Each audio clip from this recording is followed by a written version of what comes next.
Thank you, dear. The Bible code appears to predict that the next big earthquake in this country will strike California. All the major quakes that have already shaken that state were foreseen. The biggest that ever struck the United States, the Great San Francisco earthquake of 1906, was encoded 3,000 years ago. San Francisco, California, and 1906 appeared together. Fire earthquake is also encoded with the year, and the hidden text states city consumed, destroyed. The biggest recent earthquake to hit the United States mainland, again in San Francisco, is also encoded, the year 1989. The words fire and earthquake and San Francisco, California all appear in the same place, but Los Angeles is mathematically the best match with great earthquake of any major city in the world. LA, or Los Angeles, California, is encoded with great earthquake against very high odds, and both America and the USA also appear with the predicted cataclysm. Seismologists agree that Southern California is the most likely area in the United States to face a major earthquake in the near future. The United States Geological Survey in 1995 stated that there is an 80 to 90% probability of a magnitude 7 plus earthquake within Southern California before 2024. Well, we're in the year 2000. It's like 18, something like that. I think it is, Carla. 2018. Anyway, the experts who made that prediction missed the last big quake in the Los Angeles area. The one in January 1994 that killed 61 people in Northridge. It was not on a known fault line, and it was not foreseen, except in the Bible code 5754 year in the modern calendar, 1994, was encoded with great earthquake and LA, California. So that was barely a tremor compared to the predicted cataclysm, and a year in the next near future appears with Los Angeles in exactly the same place that the 1994 disaster was foreseen, crossing great earthquake right below LA, California, is the year 2010. And the same year, 5770 in the Hebrew calendar, is encoded again with the name of the city actually overlapping fire and earthquake. It's only a probability. Both the code and the seismologists may be wrong, but the Bible code seems to predict that the big earthquake will be Los Angeles in 2010. 3 other areas of the world are also encoded with great earthquake. All are encoded with the same 2 years, 2000 and 2006. There's no way to know which might actually be struck in the next decade. Great earthquake is encoded with China. It was the scene of the worst earthquake in the world history, the 1976 cataclysm that killed 100,000 Chinese. That year, 5736 crosses earthquake right above China. But China may be hit again, just above 1976. There is another date in 5760, the year 2000. China appears 3 times with great earthquake, again with 2000 and also with 2006. Israel has not suffered a major earthquake this century, is the place most prominently stated in the plain text of the Bible. Ezekiel openly predicts a great earthquake in the land of Israel. Israel also appears 4 times with great earthquake in the Bible code. But Israel appears so often in the Bible that there's no way to calculate the mathematical significance. Israel is, however, located on what may be the world's greatest fault line, the Red Sea rift that is in prehistorical times, shifted so violently it separated Africa from Asia. But the one country most likely in danger, according to the Bible code, is Japan. When I first met, must have turned the wrong page.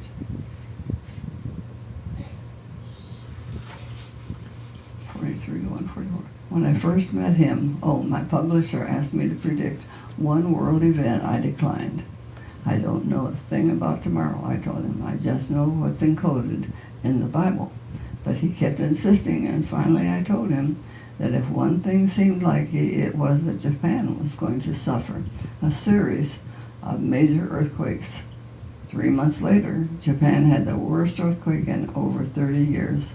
It happened in a remote area, so few were killed, but on the Richter scale, it was a major event. I checked it in the Bible code. The exact epicenter of the quake was encoded, Okushiri,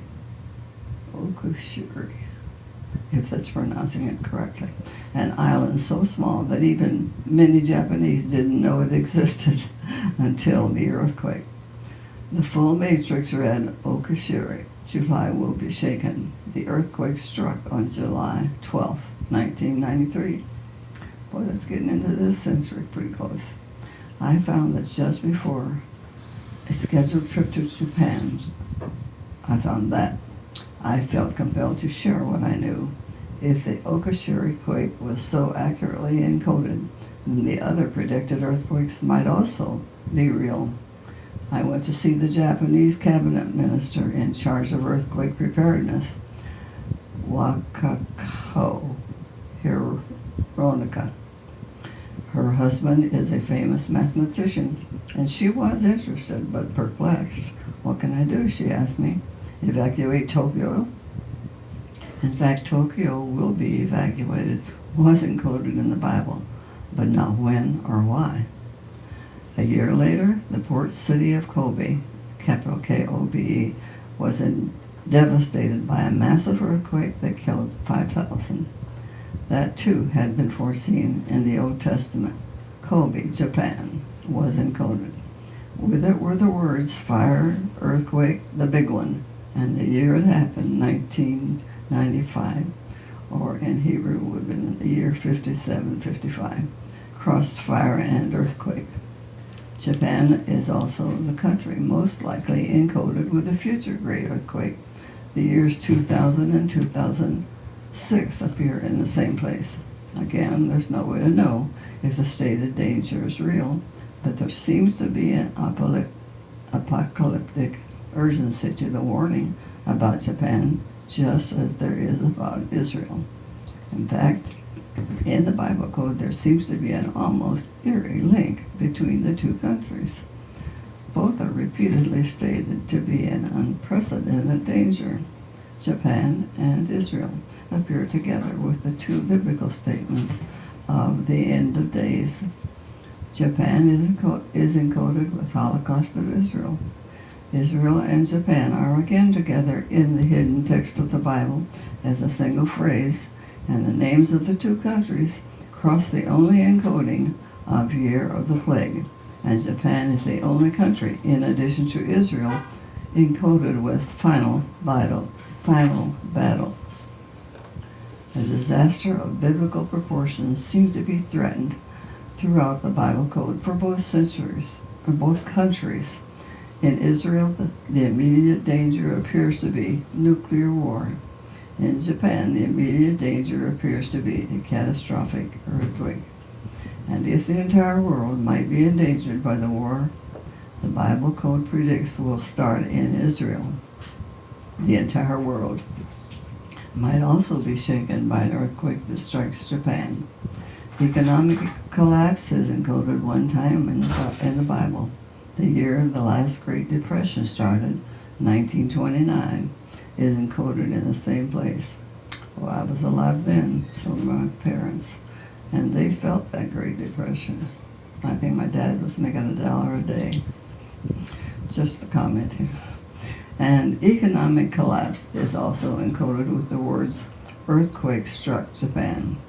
Japan is now so central to the global economy that any great disaster in that country would impact the whole world. The true global upheaval may be a great economic collapse rather than a great earthquake, but the ultimate danger we face may be the greatest natural disaster mankind has ever witnessed. I gotta turn my pages here. Okay. 65 million years ago, an asteroid bigger than Mount Everest struck the Earth, exploding with the force of 300 million hydrogen bombs and killed all of the dinosaurs. Asteroid and dinosaur are encoded together in the Bible. The biblical name for the first creatures God created on Earth is also encoded in the same place. I think those are covered in the days in Genesis. It gave you the days 1 through 6 and what happened. So you might want to look that up. And God created the great 10 and states that the first chapter of Genesis. And God created the great 10 and states the first chapter of Genesis. Can't read. The word means dragons or monsters. It describes some huge animal that no longer exists. And dragon is encoded across dinosaur just above asteroid. With them is encoded the name of the dragon that, according to legend, God slayed before creation. And the dragon is usually referred to as Satan then. That's the way I'm remembering it, so that's not written here. It is surely intentional that the name of the dragon, the Bible says God fought. Rahab appears in the Bible code exactly where the asteroid hits the dinosaur. In fact, the full hidden text states it will strike Rahab. It suggests that the extinction of the dinosaurs was the real slaying of a dragon, the cosmic event recalled by Isaiah. Was it not you who cut Rahab in pieces and pierced through the dragon? Scientists now agree that mankind would never have evolved unless the dinosaurs had been wiped out by the asteroid. But they also wonder whether mankind may face a similar fate if we too will be wiped out by a rock hurtling in from outer space. That seems more likely lately. A leading American astronomer Brian Marsden, director of the Smithsonian Observatory in Cambridge, Massachusetts, first sounded the alarm in 1992. He calculated that a comet named Swift-Tuttle that had just been sighted would reappear 134 years later in the year 2126. And he said that it might then collide with the Earth. The comet was at least as big as the asteroid that killed the dinosaurs. Marsden's very low-key warning, a change by plus 15 days, could cause, I got to turn 2 pages, could cause the comet to hit the Earth in the year 2126. It was a doomsday alert. It was front page news around the world.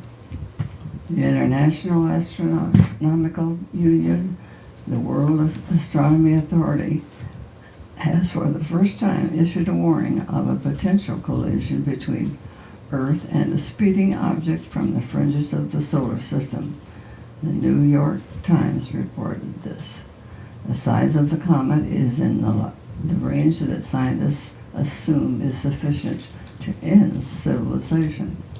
It comes screaming out of the sky like a scud from hell, bigger than a mountain and packed with more energy than the world's entire nuclear arsenal, stated a lurid cover story in Newsweek, painting the frightening scenario. Marsden later called off the alert. New calculations showed that the comet would pass safely at the end of July, year 2126. But if it came just 2 weeks later, in mid-August, the 10-mile-wide rock would crash into our planet. No astronomer was within 2 weeks of predicting the actual 1992 appearance of Swift-Tuttle. Most were years off. But the exact day the comet was spotted, Sunday, September 27, 1992, was included in the Bible 3,000 years ago. It happened to be the eve of the Hebrew New Year. The Bible code foresaw the moment, eve of New Year, Swift. 5756, the Hebrew year of the 1992 appearance, was encoded with comet and its full name, Swift-Tuttle. And in the Bible code, Swift is also encoded with the year 5886, the year the comet is due to return. 2126. Well, that's not far ahead of us. The name of the comet intersects the year, and right above 2126 are the words, "In the 7th month it came." That suggests it will pass the Earth safely in July. But a terrible warning is encoded in the Bible with the word comet. It was not until another comet collided with Jupiter in 1994 that our world recognized the true danger. That impact created fireballs the size of the Earth, wow, and left Jupiter scarred with massive black craters. It was the biggest explosion man ever witnessed in our solar system. And if it had happened here, it would have wiped out the human race. The Jupiter cataclysm was also foretold in the Bible code, found months before it happened.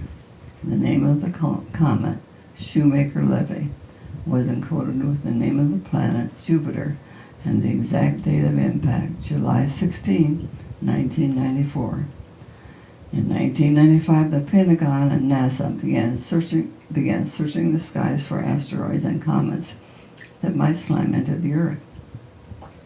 We would face a surprise encounter, said Dr. Helen, Helin, the U.S. government scientist in charge of the near-Earth asteroid tracking. She estimated that there are at least 1,700 Earth crossers, asteroids and comets whose orbits intersect ours and might be big enough to destroy all life on this planet. The odds of a collision are remote. It happens perhaps once every 300,000 years. But no one knows when the last one struck or the next one will strike. It's sobering, said Dr. Helen, Helin, when the first organized effort to locate the Earth crosser started. These things have been lurking out there all these years, but we've never seen them. The asteroid that killed the dinosaurs landed in what is now the Gulf of Mexico, blasting all of North America with a firestorm that apparently destroyed every living thing on the continent.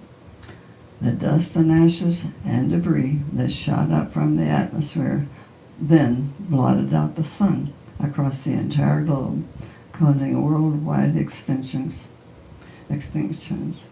It is estimated that 2/3 of all the species that ever walked, flew, or swam on Earth became extinct because of impacts from outer space. We are the first species that might be able to prevent it. When Swift-Tuttle caused the first alarm and the bombardment of Jupiter vividly demonstrated the danger we face, scientists began to plan the defense of the Earth. My eyes twitching. The inventor of the hydrogen bomb, Edward Teller, T-E-L-L-E-R, said we could shoot down an asteroid with a massive nuclear-tipped rocket. Other scientists suggested that simply exploding a nuclear device near a comet would melt the frozen gas, create jets that shot out like the thrusters on a rocket, and divert the comet from a collision course.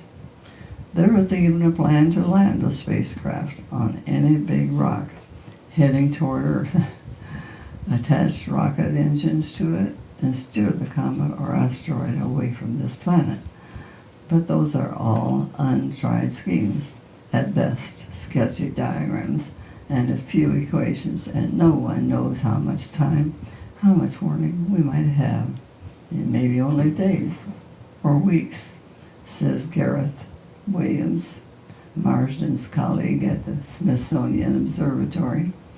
If it's a comet on a very long orbit, it may catch us by surprise. It may be totally unknown. Until Shoemaker-Levy or Levy bombarded Jupiter, there was no organized effort even to track the rocks in outer space. There are still no concrete plans to stop one hurtling toward us. The Bible code warns that a collision with the Earth may be a real danger. There are a series of near encounters indicated, right up to the time Swift returns in the year 2126. But the first year clearly encoded with comet is only 10 years away. 5766 is the modern calendar, 2006. Running across 2006 is a chilling statement. Its path struck their dwelling. The warning that overlaps the year ends with the words, star-like object. Right above 2006 is an apparent confirmation of the time year predicted for the world. Other probabilities are included, both the years 5770 and 5772. The years 2010 and 2012 also appear with comet. Days of Horror runs across 2010. Darkness and Gloom cross comet right below. This was true, according to my notes here. Happened. Earth Annihilated states the hidden text right above the year 2012. And Carla said it is now, as I write, 2020. But where 2012 is encoded, there is also a statement that the disaster will be prevented, that the comet will be blocked. It will be crumbled, driven out. I will tear to pieces, 5772. And God destroyed it, it appears. That's very much what happened to the comet that hit Jupiter. Before it struck the planet, it crumbled into 20 separate pieces. But then each of them bombarded Jupiter every day for a week. There is an ancient tale told in the Talmud of a king who became angry with his son and swore that he would hurl a massive stone at him. Later, he regretted it, but could not go back on his oath, so he ordered that the stone be broken up into small pebbles, and that each of these be thrown one by one at his son. The parable, played out on a cosmic scale with Jupiter, may also foretell the fate of man on Earth. There is a theory that a collision by a comet in prehistoric times may have inspired later apocalyptic tales in the Bible. Current studies indicate that there must have been at least one 10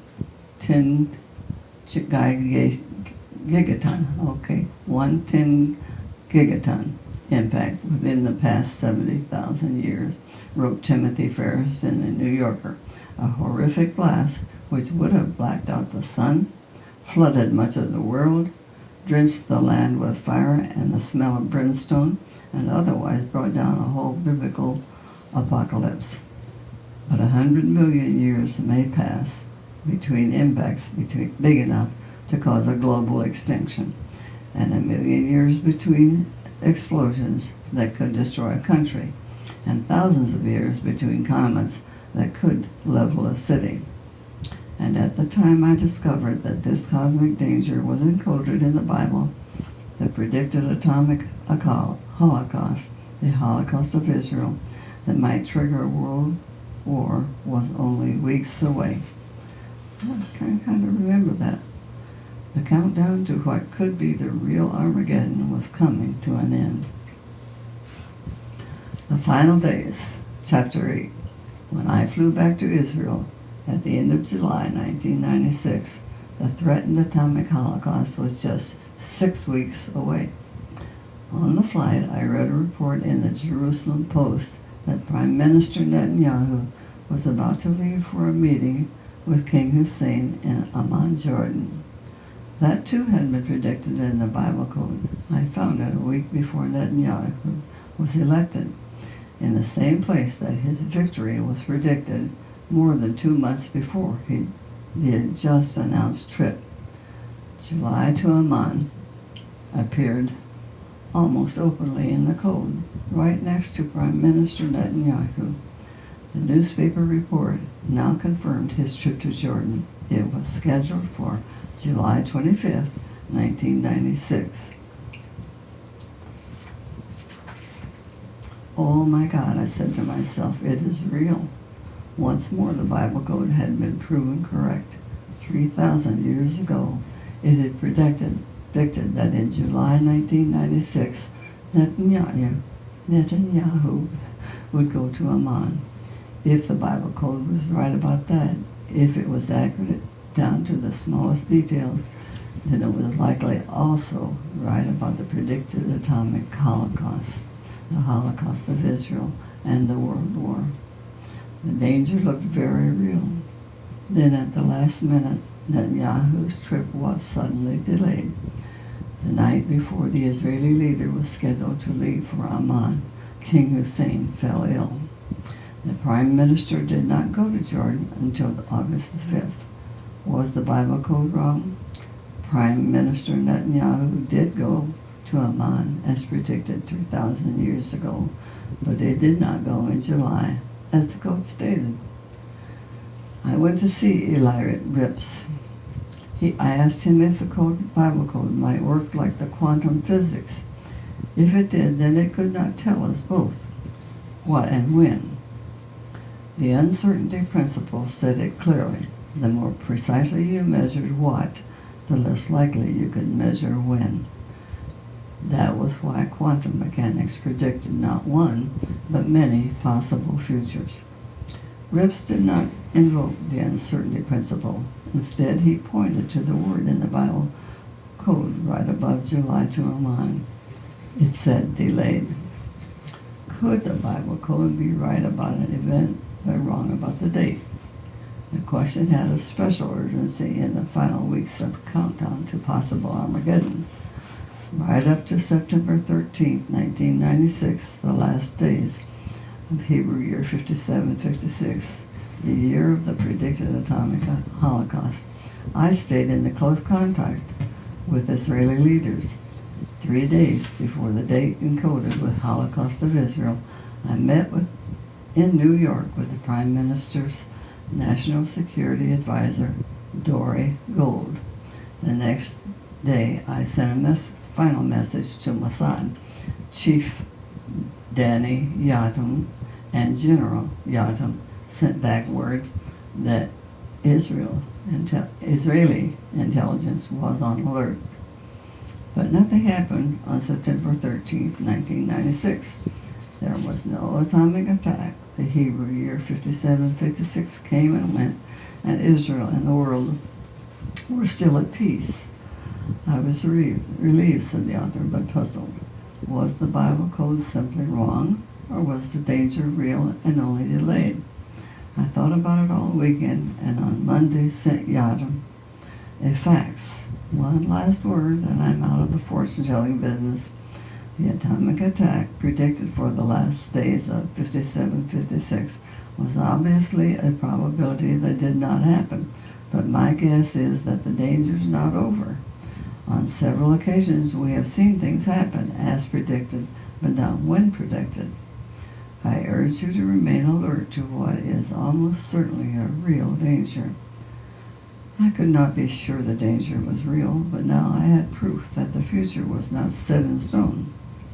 Finally, there was an answer to the question posed by the Rabin assassination, debated by Einstein and Hawking, and raised by Peres when I warned him of the threatened atomic attack.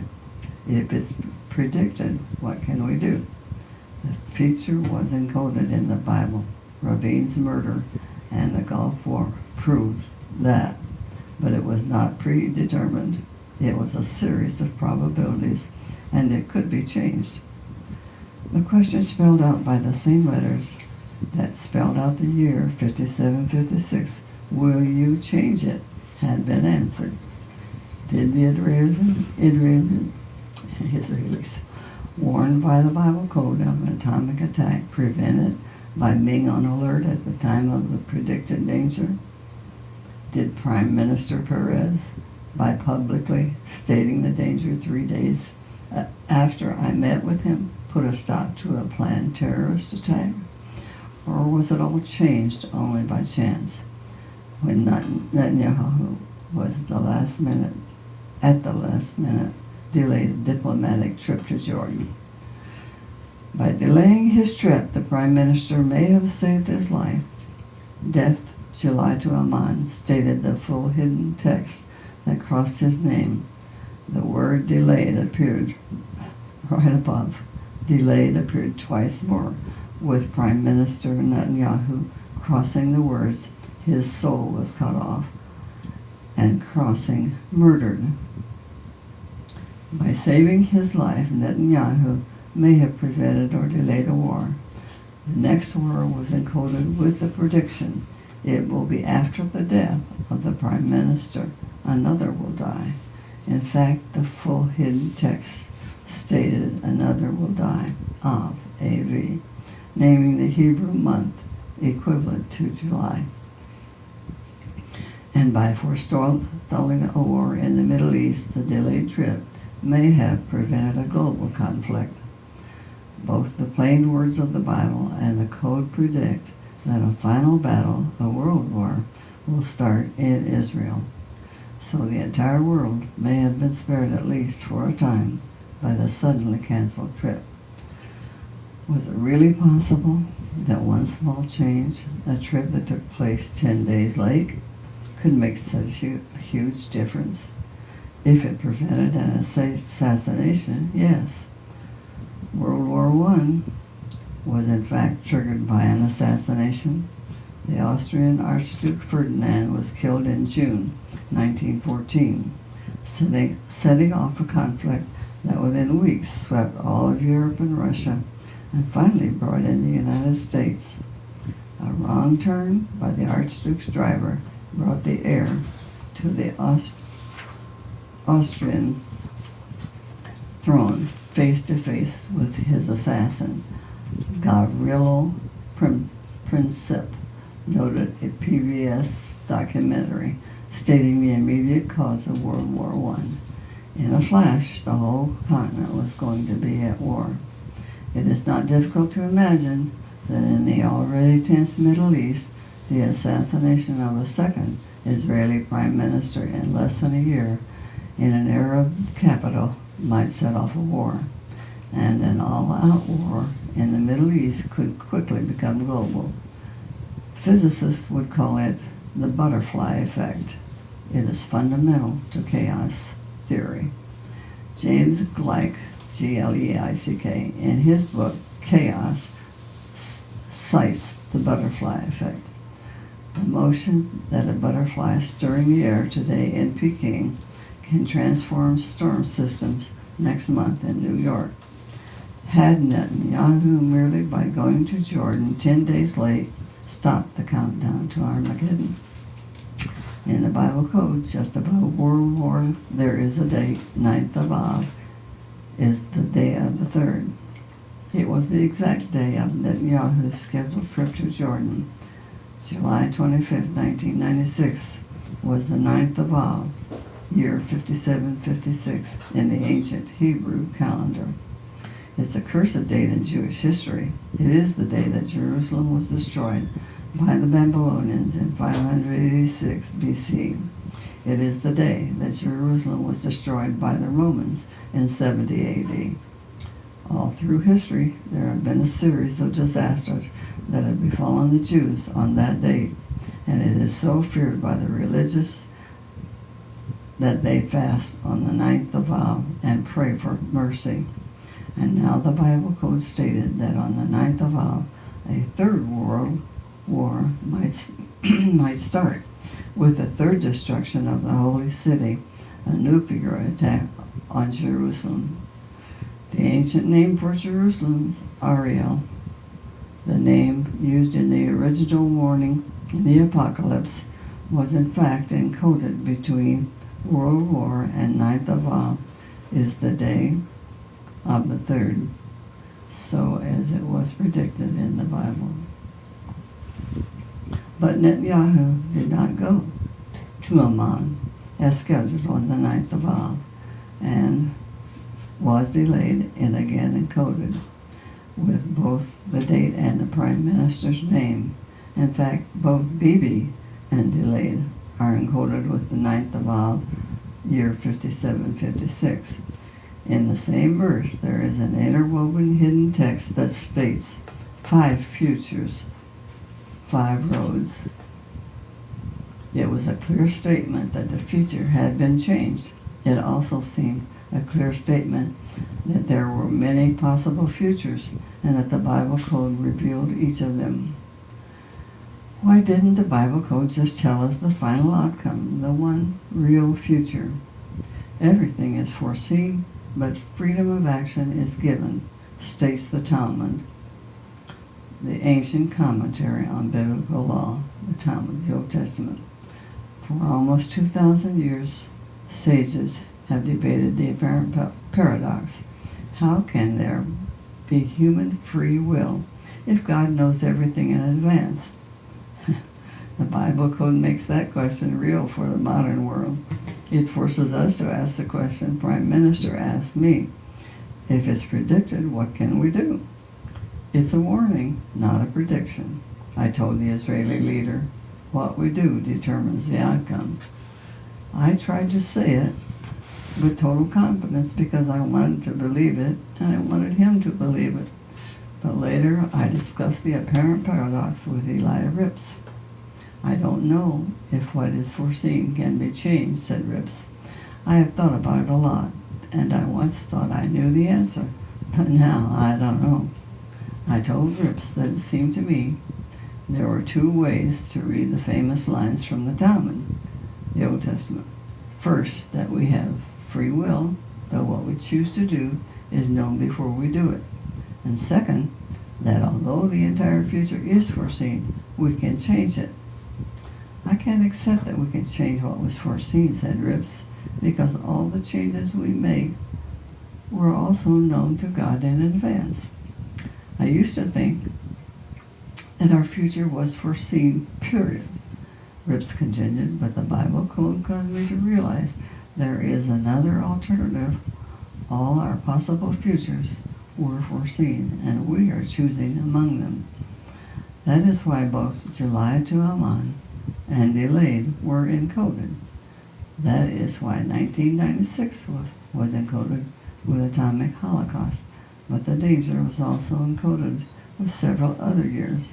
That is why the letters that spelled out the same year in the Hebrew calendar, 5756, also ask the question, will you change it? Why didn't the Bible code just tell the one real future? The apparent answer, or the answer appears to be that there isn't just one real future. There are many possible futures. Delay is written into the Bible and the code. It is written in with the Holocaust of Israel, just as it was written in with Prime Minister Netanyahu. Holocaust of Israel is encoded with the year 2000 as well as 1996, and the words you delayed are encoded in the same place. 5756 posed a question, will you change it?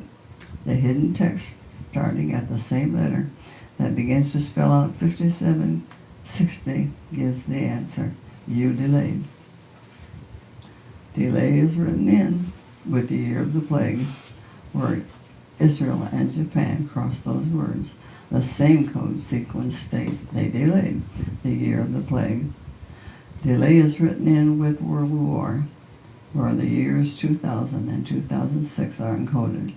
The hidden text states, I will delay the war. It is even written in with the end of days.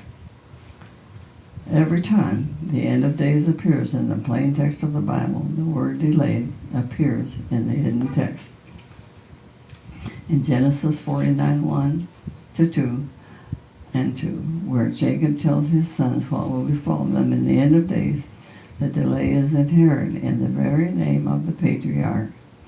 In Hebrew, the name Jacob also means he will prevent and he will delay. Has the end been prevented or only delayed?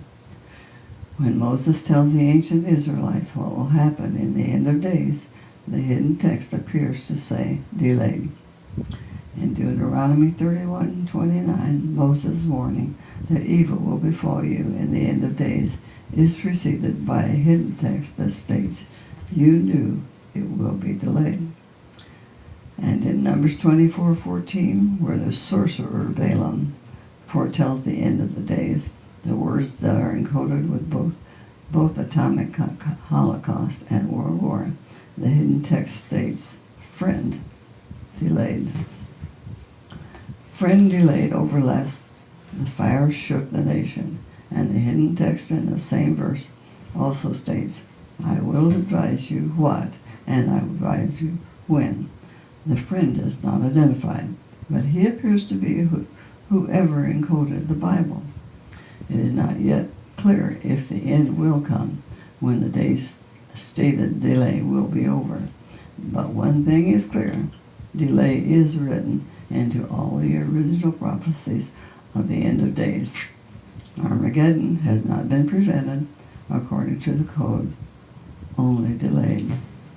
And there were many indications in the Bible code that the delay might be very short.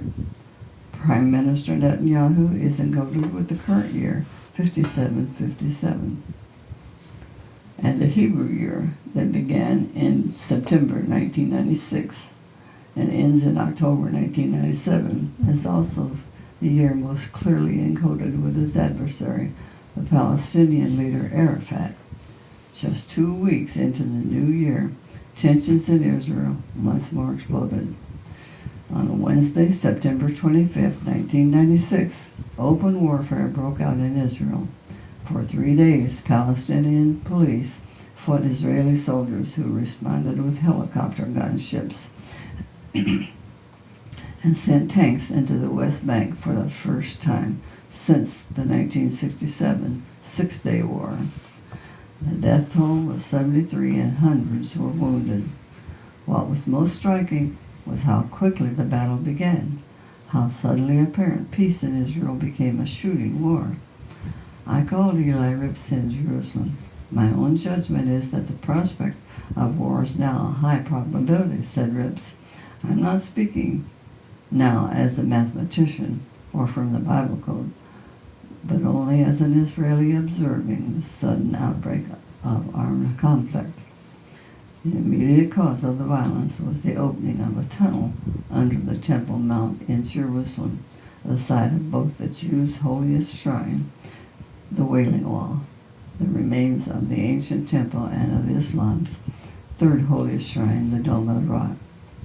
Tunnel, I discovered to my surprise, appeared in the code with Holocaust of Israel. And when I checked on atomic holocaust, I was shocked to see crossing atomic, the name of the West Bank city where the fighting began, Ramallah. The full hidden text stated, Ramallah fulfilled a prophecy. Once more the Bible code seemed to be updating itself, almost as if the encoder were also following the constant turn of events in the Middle East. One location was encoded over the other, one crisis over another, 1 year over another, so that finally there was no way to be certain if the real danger was in 1996 or 1997 or the year 2000 or beyond. But the overall danger was very clearly stated and very clearly tied to the present moment. There was no question that the code was describing the people, the places, and events in the current Arab-Israeli conflict. I looked again at Holocaust in Israel. The word annexed appeared twice in the same place, against very high odds. It was the word Israelis used to describe the two terrorists they captured from the Arabs in the 1967 war, the Golan Heights in the mountains facing Syria, and East Jerusalem. Those were the two flashpoints in the modern Middle East. Arafat also appeared in the hidden text of the Bible, encoded in the one place both biblical statements of the end of days come together. It could not be by chance, and it was the clearest possible statement that the current conflict in the Middle East could actually boil over into Armageddon. It is what is stated in the Midrash, said Rips, referring to the ancient commentary on the Bible. It is perhaps the exile under Ishmael just before the end of days. Some of the Midrash say that at a time of Arab domination, 80% of the Israeli population will be killed. Oh, I hope doesn't come true. We were both silent for a moment. This may be what you are finding in the code, said Rips. I had not known of the ancient prophecy. Ishmael was the first son of the patriarch Abraham, the one he sent away. According to the Bible, he is the forebear of all Arabs. Abraham's second son, Isaac, was the chosen inheritor. He is the forebear of all Jews. The family feud had been going on for 4,000 years and was predicted to come to a terrible end. In January 1997, Netanyahu and Arafat did shake hands on shared control of Hebron. That was actually shown on our television. The city where Abraham is said to be buried and set a timetable for a broader settlement. But the most difficult issue, the final status of Jerusalem, which both the Israelis and the Palestinians claim as their capital, remained unresolved and still is today. There was no way to know if the stiff handshake at 3 a.m. on January 15th would lead to a real peace or a new outbreak of violence. In March 1997, the peace began to unravel. Arafat rejected the first step in Israel's planned withdrawal from the occupied territories. Netanyahu announced that he would build a Jewish neighborhood in the heart of East Jerusalem, seen by the Palestinians as the capital of their future homeland. The saddest reality that has been dawning on me, George K. Hussein wrote Netanyahu as the tensions began to build, is that I do not find you by my side in working to fulfill God's will for the final reconciliation of all the descendants of the children of Abraham. And on March 21st, violence did erupt in Tel Aviv, Jerusalem, and Hebron. A Palestinian suicide bomber killed 3 and wounded 40 at a Tel Aviv cafe. The first terrorist attack since Netanyahu was elected. On the same day, riots broke out in Hebron and in Arab East Jerusalem at the site of the Jewish housing project, Har Homa. Har Homa is encoded in the most sacred text of the Bible. It appears with no skips in the Suzzah, the 15 verses that were preserved in a separate scroll and posted on the door of every home in Israel. And encoded with Har Homa are the ominous words, all his people to war.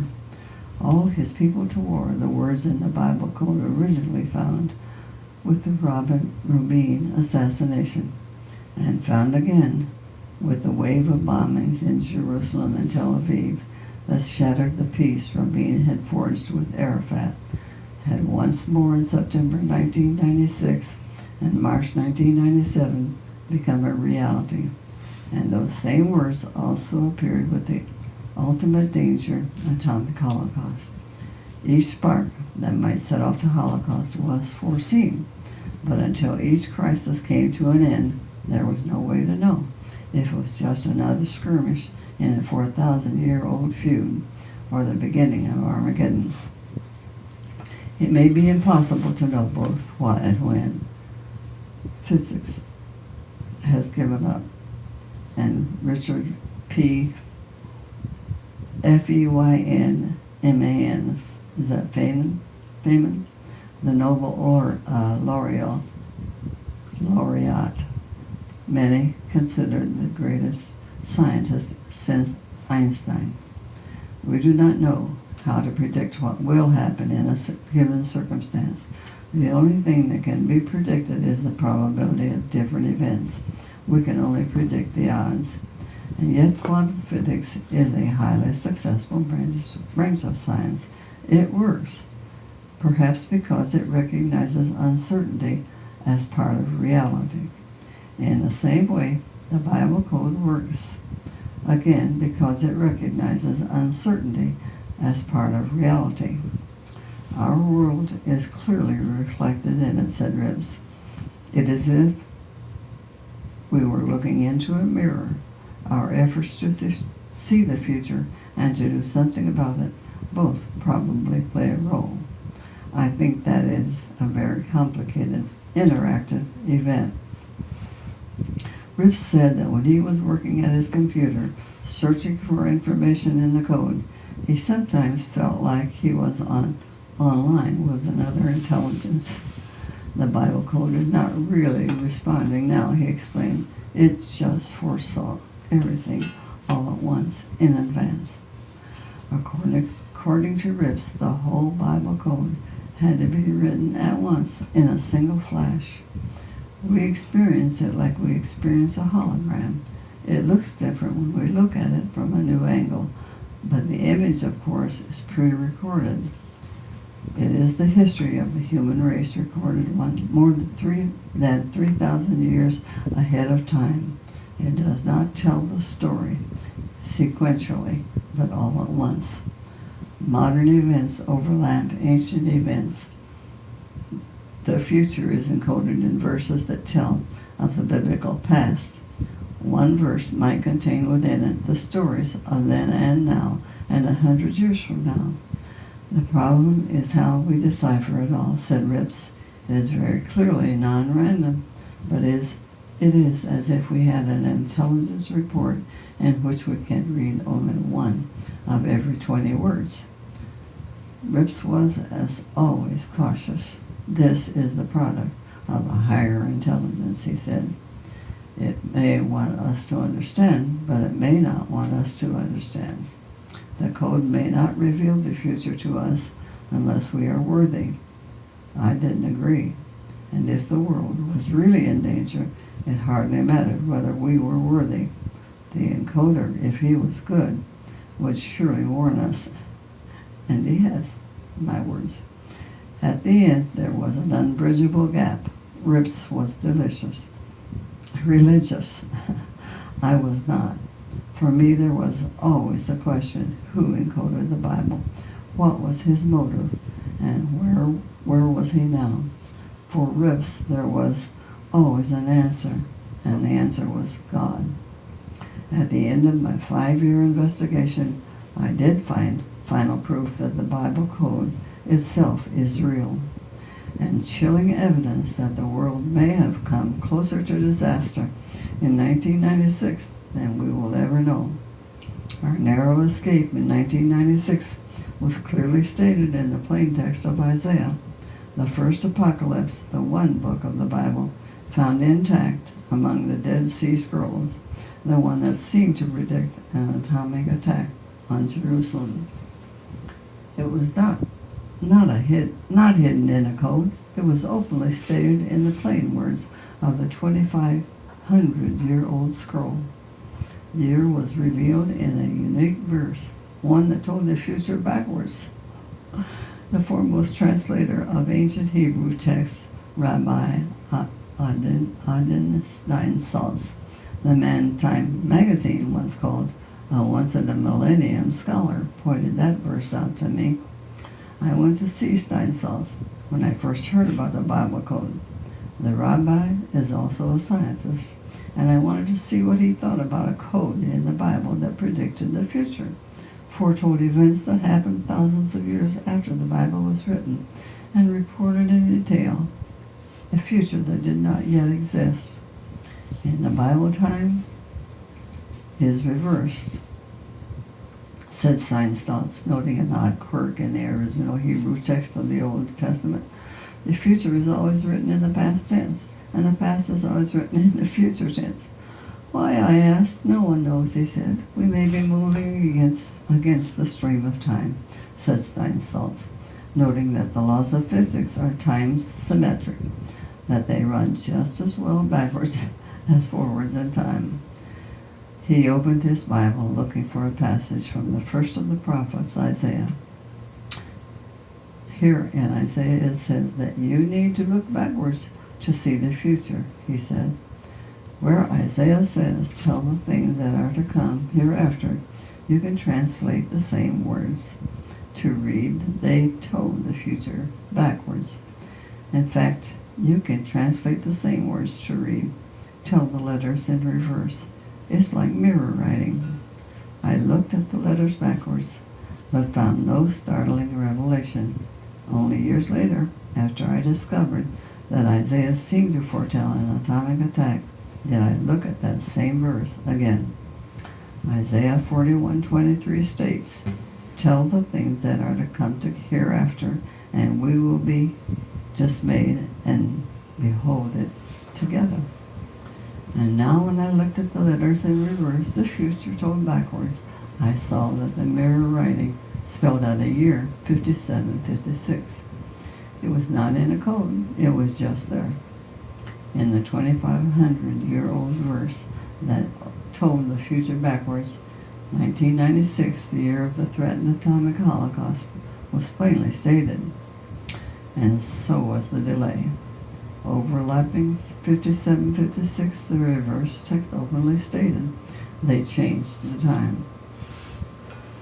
The question asked by the same Hebrew letters that spell the year 5756, will you change it, had been answered decisively in the most ancient vision of the apocalypse. The answer was openly stated in the verse. We are told to read backwards. You will change it. More than 2,000 years ago, in the first apocalypse, the first prophet, Isaiah, foretold the year of the real Armageddon, 1996, and also the delay. One question remained unanswered until when? I saw Eli Rips one last time on New Year's Eve, 1996. We looked again at the statistics for the 2 years, most likely linked to all the events of the apocalypse.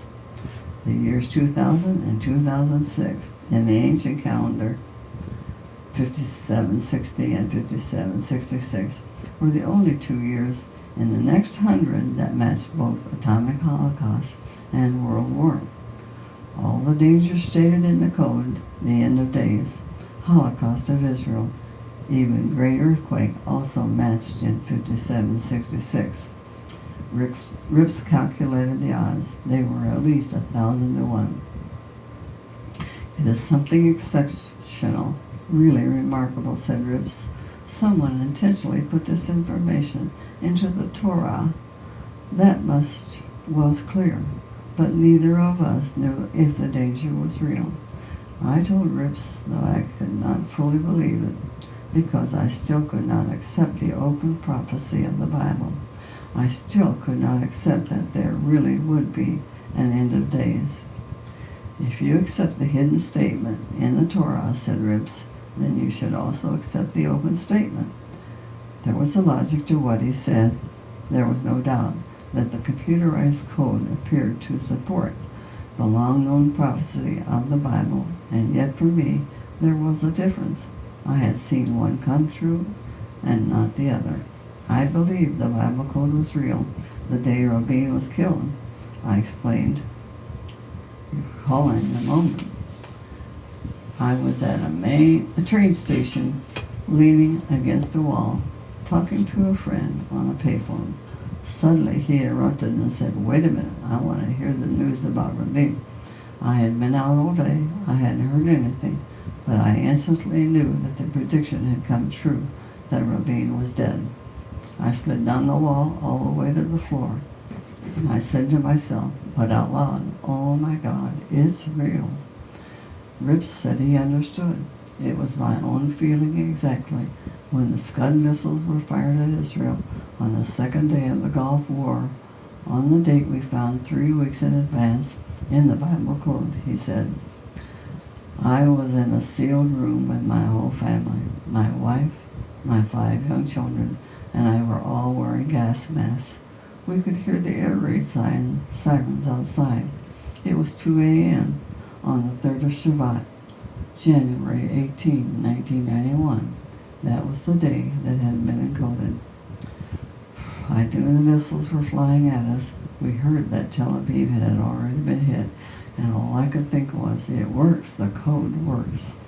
Rips had been investigating the Bible Code for 6 years by the time the Gulf War started, as predicted when predicted, but it was not until the night Scuds hit Israel that he finally believed it was real, just as I had not fully believed it until Rabin was assassinated, as predicted and when predicted.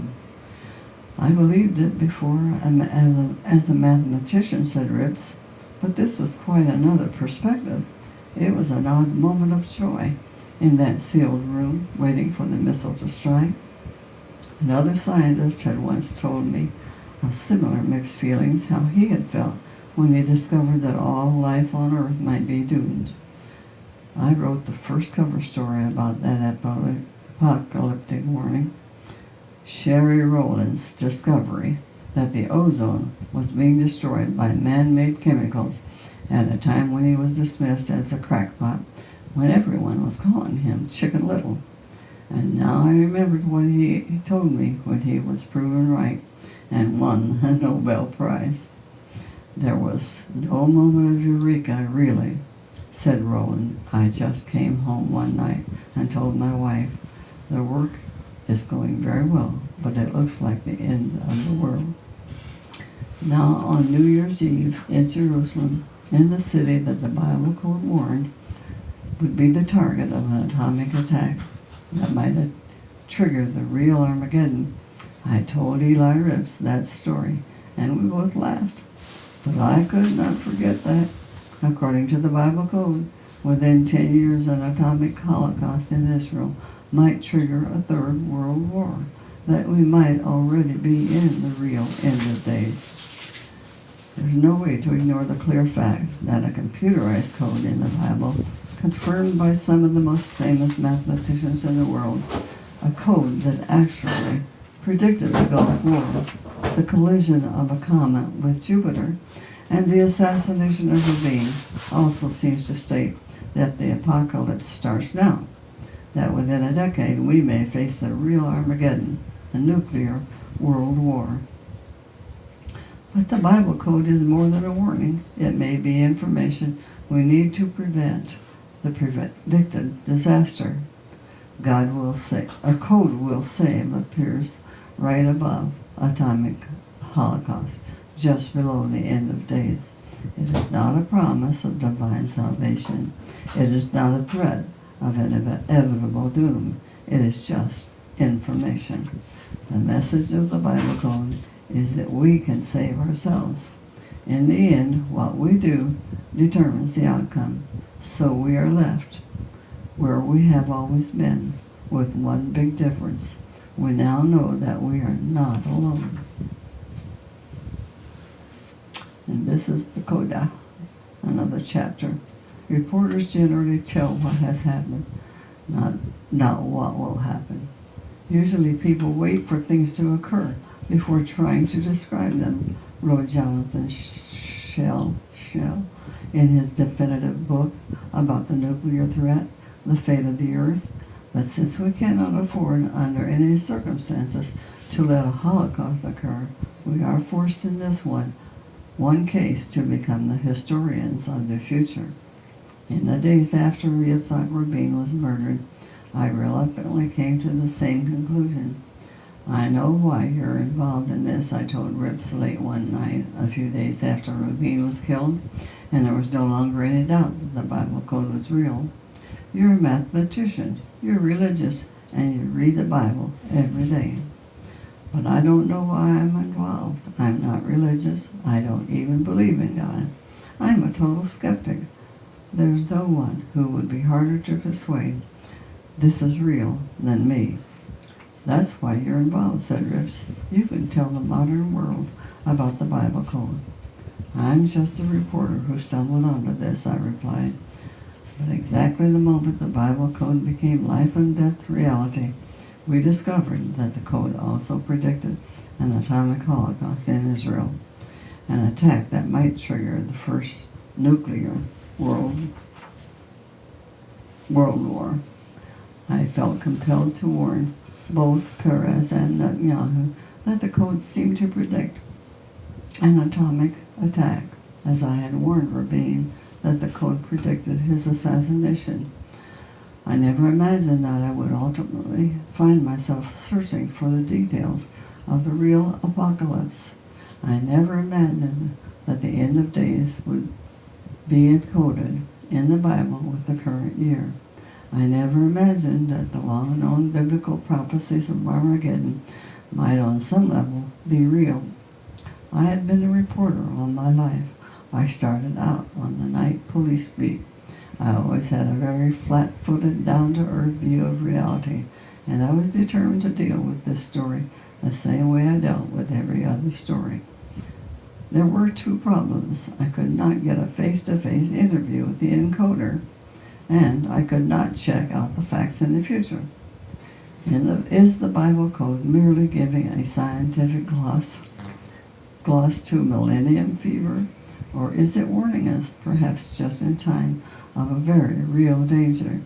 There's no way to know. The code may be neither right nor wrong. It probably tells us what might happen, not what will happen. But since we cannot let our world be destroyed, we cannot simply wait. We must assume that the warning in the Bible code is real. And I need to stop right here. My eyes are very tired. And I don't know if Carla wants me to turn this off by myself or not. Carla, are you in the house? I'll come back to chapter notes later on. And I find this is terrifically interesting book to read, and I hope you do too, my dear friends and my dear relatives who may be listening in. I love y'all, and I thank you for so many of you who have contacted me in years past. And Linda, my brother Bill's daughter, I believe you're one of 3 daughters, are you not? I can only remember the names of 2. So if you get this information, put it on the computer and Carla will find it for me. I don't get on the computer at all anymore, as I once did all the time. So my times are coming to that 10 years that you precede the 100th, and whatever the Lord has in store for me, that's God's will, and I'm always looking to do what God's will is.